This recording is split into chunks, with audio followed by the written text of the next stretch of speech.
चलिए आज English grammar में सेंटेंस ट्रांसफॉर्मेशन को समझते हैं। सेंटेंस ट्रांसफॉर्मेशन का मतलब है एक सेंटेंस को दूसरे सेंटेंस में कैसे बदलेंगे।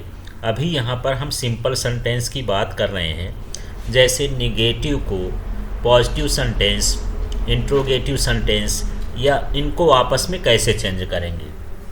तो इसके लिए सबसे ज़रूरी होता है टेंस और सेंटेंस का स्ट्रक्चर। तो इस स्ट्रक्चर का फार्मूला आपको याद रखना है, और ये याद कैसे होगा जब आप प्रैक्टिस करेंगे। ये स्ट्रक्चर का फार्मूला इसमें अटैच है, आप इससे अभी देखते जाएंगे, अभी इसको सॉल्व करेंगे तो उसमें भी देखेंगे। चलिए पहला क्वेश्चन देखते हैं इसमें। I will be writing my exam this time tomorrow, change into negative. तो अब निगेटिव बनाने के लिए यहाँ पर हम क्या करेंगे, तो पहले पता कर ली इसको। आप जो है हेल्पिंग वर्ब और वर्ब से पहले पता करिए कि ये किस टेंस का है। वैसे जनरली जिनमें हेल्पिंग वर्ब रहती है उसमें सीधे हेल्पिंग वर्ब के बाद नॉट लगा दिया जाता है, लेकिन फिर भी ये जो विल बी राइटिंग है ये फ्यूचर कॉन्टिन्यूस का है। तो देख लेते हैं फ्यूचर कॉन्टिन्यूस कहाँ है। ये बना हुआ है फ्यूचर कॉन्टिन्यूस। और इसका यदि हमको निगेटिव बनाना हो तो देख लीजिए ये स्ट्रक्चर होता है subject will, shall, not, be और ये वी-आई-एन-जी। तो हमको इससे तो मतलब नहीं है, बाकी सारी चीज़ें लिखी हुई हैं, केवल हमको यहाँ पर निगेटिव बनाने के लिए क्या लगाना है, विल के बाद नॉट। तो यहाँ पर देख लीजिए विल के बाद नॉट लगा करके हम क्या बना लेंगे, इसका निगेटिव। तो इससे आपको मैच करते जाना है इसके स्ट्रक्चर से, तो बड़े आसानी से आपको ये सारी चीज़ें समझ में आएंगी, बेस क्लियर होगा। दूसरा नंबर देखते हैं, he will be waiting for us, change into interrogative. Generally interrogative में जो भी हेल्पिंग वर्ब होती है वो सामने आ जाती है। तो यहाँ भी देख लेते हैं, यहाँ पर हमको देखना है कि ये जो है ये है फ्यूचर कॉन्टिन्यूस का। तो फ्यूचर कॉन्टिन्यूस में अब हम इंट्रोगेटिव देखेंगे। तो चलिए फ्यूचर कॉन्टिन्यूस है, और फ्यूचर कॉन्टिन्यूस का ये देख लीजिए ये वाला पार्ट ये इंट्रोगेटिव वाला होता है। तो इसमें विल शैल लगता है, फिर सब्जेक्ट विल बी और ये आई-एन-जी, ये सारा चीज़ लगता है। तो इस फॉर्मेट के हिसाब से चलेंगे। फिलहाल आपको यहाँ से इतना समझ लेना है कि यहाँ पर जो सहायक क्रिया हो जाती है वो सामने लग जाती है। तो यहाँ पर सहायक क्रिया क्या है, बिल है, तो बिल यहाँ सामने आ जाएगा, और जो ही है वो उसके बाद आ गया है। सब्जेक्ट और ये सहायक क्रिया में इंटरचेंज हो रहा है, या कहना चाहिए आगे आ जाता है, पीछे इसका स्मॉल एच कर देंगे ही का। इस तरह से हम इसका निगेटिव वो इंट्रोगेटिव बनाएंगे। और इंट्रोगेटिव बनाते समय ये ध्यान रखना है कि यहाँ क्वेश्चन मार्क लगाना है। तो इस तरह से हमको एक सेंटेंस को दूसरे सेंटेंस में बदलना होता है। चलिए अब हम बात करते हैं इसमें निगेटिव। अब यहाँ पर चेंज इनटू निगेटिव है, और निगेटिव बनाने के लिए हम सबसे पहले देखते हैं सहायक क्रिया। सहायक क्रिया के आगे ही नॉट लगाते हैं। तो अब हम कैसे पता करेंगे कि यहाँ जो है कौन सी सहायक क्रिया होगी, क्योंकि इसमें तो मेन क्रिया लिखी है और इसका निगेटिव बनाना है। निगेटिव बनाने का सीधा पैटर्न है सहायक क्रिया के साथ नॉट लगता है।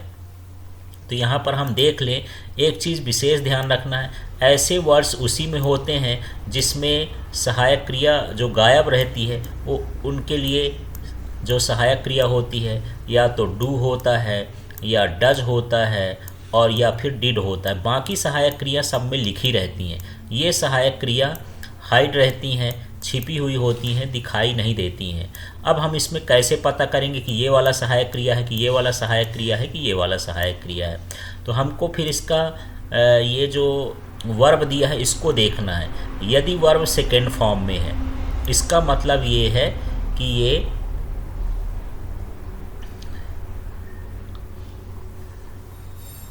ये जो यदि ये सेकेंड फॉर्म में है तो हमको समझ लेना है कि ये जो है पास्ट का है, और यदि फर्स्ट फॉर्म में है तो ये समझ लेना है हमको कि ये प्रेजेंट का है।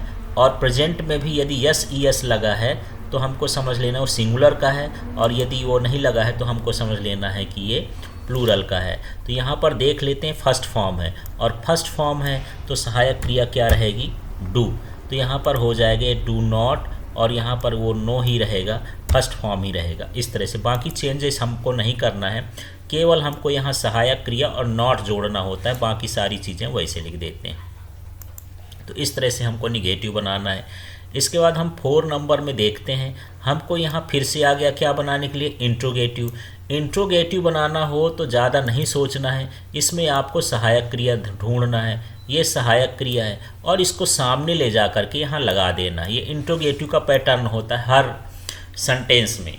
हर सेंटेंस में जो होता है सहायक क्रिया पहले लगता है, इसके बाद जो है तो बाकी सेंटेंस को हम उस तरह से उतार देते हैं। तो विल हो गया और बाकी ये सारी चीज़ें he have, thought, about this, बाकी चीज़ें सारी उसी तरह से हम उतार देते हैं। अब हम बात करते हैं 5th नंबर में। जैसे 5th नंबर में पहुंचते हैं तो आप सहायक क्रिया ढूंढिए और इसको हमको क्या बनाना है, इंट्रोगेटिव। इंट्रोगेटिव बनाने के लिए हमको क्या करना होता है, सहायक क्रिया सामने। अब हम सहायक क्रिया का पता कैसे लगाएंगे, तो 3 ही ऐसी सहायक क्रिया हैं जो नहीं लिखी जाती हैं। एक होता है, फिर से बता देता हूँ, डू। दूसरा क्या होता है, डज। और तीसरा क्या होता है, डिड। ये सहायक क्रिया अक्सर बहुत सारे सेंटेंसों में नहीं लिखी रहती हैं, खासकर सिंपल सेंटेंसों में और वो भी अफर्मेटिव सेंटेंसों में। ये 3 ही हैं और बाकी सब में तो लिखा रहता है। तो इसका अंदाज़ा हम कैसे लगाएंगे, सबसे पहले हमको देखना कि वो वर्ब किस फॉर्म में है। यदि वर्ब ये सेकंड फॉर्म में है तो हमको समझ लेना है कि जो सहायक क्रिया है वो क्या है, डिड। और यदि फर्स्ट फॉर्म में है तो फिर हमको समझ लेना है कि डू और डज लगेगा। तो यदि प्लूरल होगा तो डू और सिंगुलर होगा तो डज। इस तरह से हमको सोचना है। तो चलिए यहाँ पर हम देख रहे हैं कि ये वांटेड है, तो वांटेड से ये पता चला कि ये जो है ये सेकेंड फॉर्म है और सेकेंड फॉर्म है, इसका मतलब यहाँ पर डिड लगेगा। तो अभी हम बताए पैटर्न कि जब इंट्रोगेटिव बनाना होता है तो सबसे पहले सहायक क्रिया लिखते हैं। तो चलिए बस डिड भर लगा देना इस सेंटेंस में। ये डिड लगा दिए, ये ही लिख दिए और वांटेड का वांट ही कर देना है, बाकी सारी चीज़ें उतार देना है। तो यहाँ ध्यान देना है, कहीं भी डिड लिखा हो, चाहे बीच में, आगे, पीछे, दाएं बाएं, जहाँ भी लिखा हो डिड, यदि डिड लिखा है तो उसके साथ वर्ब का फर्स्ट फॉर्म ही लगता है। इसलिए यहाँ वांटेड का सिर्फ हम क्या लिखे हैं, वांट। तो इस चीज़ को ध्यान रखना है। चलिए ये पैटर्न हो गया। अब हम आते हैं 6 नंबर के क्वेश्चन में। 6 नंबर में क्या करना है, I am leaving for England tomorrow, change into interrogative. तो इंट्रोगेटिव में चेंज करना है, इसका मतलब इसमें सबसे पहले सहायक क्रिया ढूंढो और उसको सामने लगा दो। तो इसमें सहायक क्रिया क्या है, एम, तो इसको सामने लगा दिए, बाकी सारी चीज़ों को उसी तरह से उतार देना है। तो इंट्रोगेटिव बनाते समय कोई भी प्रॉब्लम नहीं होगी, सबसे पहले हमको केवल सहायक क्रिया सामने लगाते जाना है। बस उनमें ध्यान रखना जिसमें सहायक क्रिया नहीं दिखती, उसमें डू, डज या डिड लगता है, वो हमको उससे वर्ब को देख करके पता करना होता है। अब इसके बाद हमको इसका देख लेते हैं, she had not thought about that. अब हमको यहाँ पर अफर्मेटिव बनाना है। अफर्मेटिव का मतलब है उसमें ये जो सेंटेंस दिया है निगेटिव है, इससे नॉट भर हटा देंगे, बाकी सारी चीज़ें वैसे लिख देना है। She had thought about that, not हट गया, अफर्मेटिव साधारण वाक्य बन गया है। इसी तरह से देख लीजिए यहाँ पर, he will not accept this proposal. अब इसको हमको फिर से क्या बनाना, अफर्मेटिव। तो अफर्मेटिव बनाने के लिए यहाँ पर सिर्फ क्या हटा देंगे, नॉट हटा देंगे और सारी चीज़ को इसी तरह से उतार देना है। अब 9वां नंबर के क्वेश्चन में देखें, he will not pass the test, change into interrogative. तो अब इंट्रोगेटिव के लिए तो सिंपल सा है, इसको बताएं कि इसको सामने लगा देना है और ये पूरा उतार करके लास्ट में क्वेश्चन मार्क लगा देना, इतना काम करना है। तो ये विल सामने हो गया, will he not pass have past the examination. तो चलिए इसमें जो है ये हैव नहीं होगा, हैव तो नहीं लिखा है इसमें, ये टेंस चेंज हो गया। विल सामने लग जाएगा, बाकी सारी चीज़ें वैसे की वैसे ही यहाँ पर उतर जाएंगी। तो कैसे बन गया, फिर से देख लीजिए, विल, फिर ये हो जाएगा ही नॉट पास द टेस्ट और क्वेश्चन मार्क। इस तरह से हमको इसका इंट्रोगेटिव बना देना है। नेक्स्ट वाला देखते हैं, 10वां नंबर का है, I always wanted to be a scientist. अब यहाँ पर देखते हैं सहायक क्रिया। सबसे पहले सहायक क्रिया देखते हैं, तो हमको तो यही नहीं पता चल रहा है कि इसमें सहायक क्रिया कहाँ है। तो जब सहायक क्रिया नहीं है तो सोचो मेन वर्ब के बारे में सोचो तो ये मेन वर्ब क्या है, वांटेड है, और वांटेड जो है ये सेकेंड फॉर्म है। तो सेकेंड फॉर्म के लिए सहायक क्रिया क्या हो जाएगी, डिड। तो यहाँ पर हम इसके सामने क्वेश्चन बनाने के लिए हमेशा क्या लिखते हैं, सहायक क्रिया सामने। तो ये मैं डिड लगा दिया, बाकी ये सारा चीज़ वैसे कि वैसे उतार देना है, केवल ये वांटेड को वांट कर देना है। और एक बार फिर से रिपीट कर देता हूँ, जब भी डिड आएगा हमेशा वर्ब का फर्स्ट फॉर्म ही लगता है। तो यहाँ वांटेड का क्या हो जाएगा, वांट, बाकी क्वेश्चन मार्क लगा के इसको छोड़ देना है। इस तरह से हमको सेंटेंस इसका चेंज करना है। चलिए अब हम अगला क्वेश्चन देख लेते हैं। यहाँ 10 तक हो गया है, 11 नंबर में पहुँचते हैं। She will not tolerate this injustice. Positive sentence बनाना है, माने अफर्मेटिव, और अफर्मेटिव बनाना है, बड़ा सिंपल सा है। इस नॉट को यहाँ से गायब कर दीजिए, बाकी सारा चीज़ें उतार दीजिए। इस तरह से ये अफर्मेटिव बन गया। इसके बाद she did not want to go, change into affirmative. अब इसको अफर्मेटिव बनाना है, तो यहाँ से ये डिड नॉट हटेगा, सहायक क्रिया। डिड और डू नॉट, डज नॉट ऐसा लगा होता है तो दोनों हटता है। तो डिड नॉट हटेगा, और जैसे डिड हटेगा ये वर्ब का कौन सा फॉर्म हो जाएगा, सेकेंड, वांट का हो जाएगा वांटेड। तो इस तरह से यहाँ पर डिड नॉट हटाना है। स्पेशली उन्हीं सेंटेंस को ज़्यादा ध्यान देना है जिसमें डू, डज, डिड होता है, इनको स्पेशली ध्यान देना है। तो इस तरह से यहाँ पर ये बन जाएगा। इसके बाद देख लेते हैं, इसको निगेटिव बनाना है। सबसे सरल है, सहायक क्रिया पहले से लिखे वाज, उसके आगे नॉट लगा दो और पूरा उतार दो, ये निगेटिव बन जाएगा। इसके बाद हम 14वें नंबर के में देखते हैं, the soldier was in action, change into negative. सीधा है, वाज के आगे नॉट लगा देते हैं, ये निगेटिव में बन गया। सहायक क्रिया है तो कोई दिक्कत नहीं है, उसके आगे नॉट लगा देना है। जहाँ सहायक क्रिया नहीं है वहाँ सोचना है। ही एक्टेड, अब यहाँ पर हमको क्या बनाना है, इंट्रोगेटिव। अब यहाँ पर हमको सहायक क्रिया नहीं दिया है तो हमको पता कर लेना है कि चलो यार यहाँ पर हम देखें कि ये जो है सेकेंड फॉर्म का है, और जब सेकेंड फॉर्म का होता है तो उसकी सहायक क्रिया क्या होती है, डिड।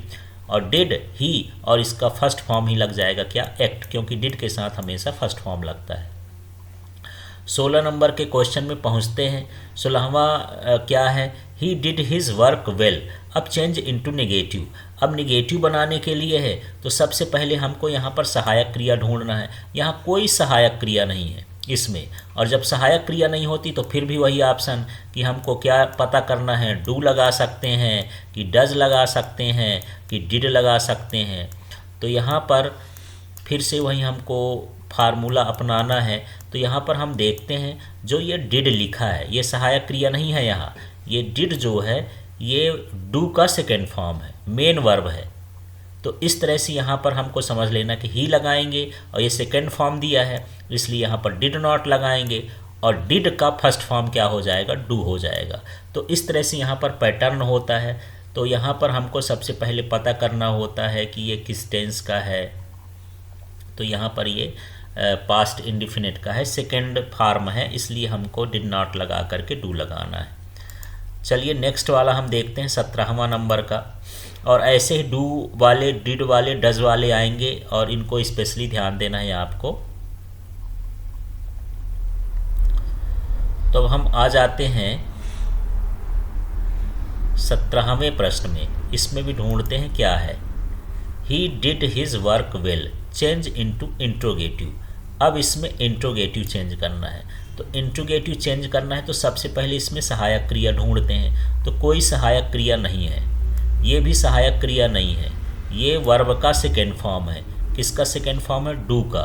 और जब सहायक क्रिया नहीं होती है तो हमको पता करना है फिर से कि डू लगाएं कि डज लगाएं कि डिड लगाएं। तो ये सेकेंड फॉर्म है तो यहाँ क्या लग जाएगा, डिड, और ये ही उतार दिए, और इस डिड का फर्स्ट फॉर्म क्या हो जाएगा, डू, और बाकी सारी चीज़ें उतार देना है। तो इस तरह से हमेशा ध्यान रखना है कि डिड के साथ फर्स्ट फॉर्म लगता है क्या, डू। अच्छा, अब हम आते हैं 18वें प्रश्न में, she do her homework, change into negative. अब यहाँ पर निगेटिव करना है। अब यहाँ पर निगेटिव करना है तो ये जो है सहायक क्रिया नहीं है।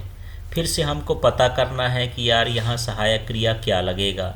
तो यहाँ पर हमको देख लेना है, ये थोड़ा सा सेंटेंस अधूरा सा है। यहाँ पर ये सी के साथ डज रहेगा तो डज लिख देता हूँ, she does her work homework.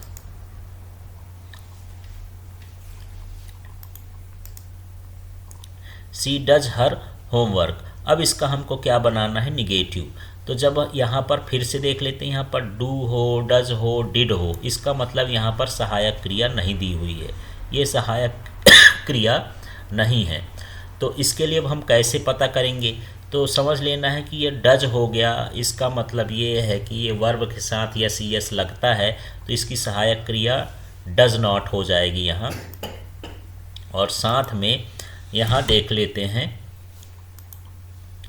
ये हुआ डज नॉट डू, तो यहाँ लग जाएगा डज नॉट, और साथ में इस क्रिया का जो ये डज है, डज का क्या बन जाएगा, डू बन जाएगा। तो इसको समझना है, ये डज अलग चीज़ है, ये सहायक क्रिया नहीं है, ये मुख्य क्रिया, ये भर ध्यान रखना है। तो ये मेन वर्ब के पहले ही क्या लग जाएगा, डज नॉट, और वर्ब का जब डज नॉट लगता है तो मेन वर्ब से यस या यस हट जाता है और डू लग जाता है।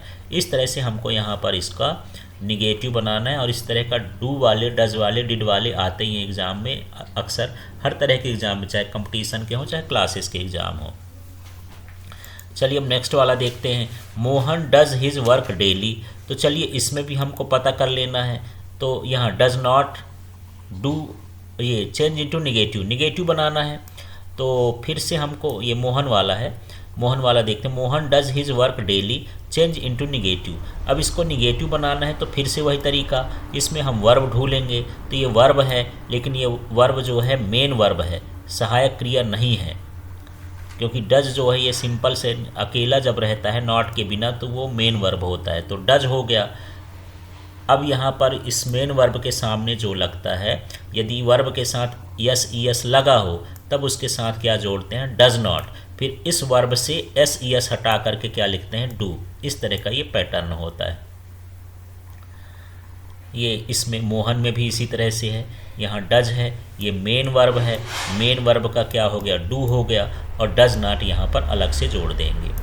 इसके बाद देखते हैं 20वां number, she read the book, change into negative. अब इसको निगेटिव बनाना है। यहाँ पर हम देख रहे हैं कि यहाँ पर सहायक क्रिया नहीं है। जब सहायक क्रिया नहीं तो हमको सोचना है, या तो डू लग सकता है, फिर से देख सकते हैं, या तो डज लग सकता है, या फिर हमारे पास क्या है, डिड है, तो ये लग सकता है। अब हम इसका सिलेक्शन कैसे करेंगे कि कौन सा लगेगा, तो सबसे पहले हम इसको देखेंगे कि वर्ब का फर्स्ट फॉर्म है कि सेकेंड फॉर्म है। तो देख लीजिए, यदि ये प्लूरल है, सी, ये सी जो है सिंगुलर है, और यहाँ ये वर्ब है, तो वर्ब के साथ यदि एस ई एस नहीं जुड़ा है तो समझ लेना है कि ये वर्ब का फर्स्ट फॉर्म नहीं है, क्योंकि यदि सी होता और फर्स्ट फॉर्म होता तो यहाँ पर यस ई एस जुड़ा होता है। यस ई एस नहीं जुड़ा, इसका मतलब ये वर्ब का कौन सा फॉर्म हो गया, सेकेंड। रीड कौन सा फॉर्म है, सेकेंड। और जब सेकेंड फॉर्म होता है तब हम उसके सामने क्या लगाते हैं, डिड, डिड नॉट। तो यहाँ पर हो जाएगा सी, इसके बाद डिड नॉट, और ये इसका फर्स्ट फॉर्म। अब यहाँ पर रीड का first form, second form, third form same होता है, लेकिन ये समझ लीजिए यहाँ पर रीड का सेकंड फॉर्म था, यहाँ पर रीड का क्या हो जाएगा, फर्स्ट फॉर्म, क्योंकि डिड के साथ हमेशा फर्स्ट फॉर्म लगता है। इस तरह से हमको सेंटेंस को चेंज करना होता है। और भी आपको बहुत ज़्यादा ज़रूरत पड़े तो आप इस सेंटेंस को बदलने के लिए इस टेबल का बड़े आराम से उपयोग कर सकते हैं। इस टेबल में सब कुछ है। इस टेबल में टेंस बदलने का सिस्टम है, इस टेबल में सेंटेंस बदलने का सिस्टम है, और इसका हम स्ट्रक्चर फार्मूला पहले भी डाल चुके हैं, आप इसको देख भी सकते हैं। इसकी लिंक जो है आपके इसके डिस्क्रिप्शन बॉक्स में मिल जाएगी। Thank you.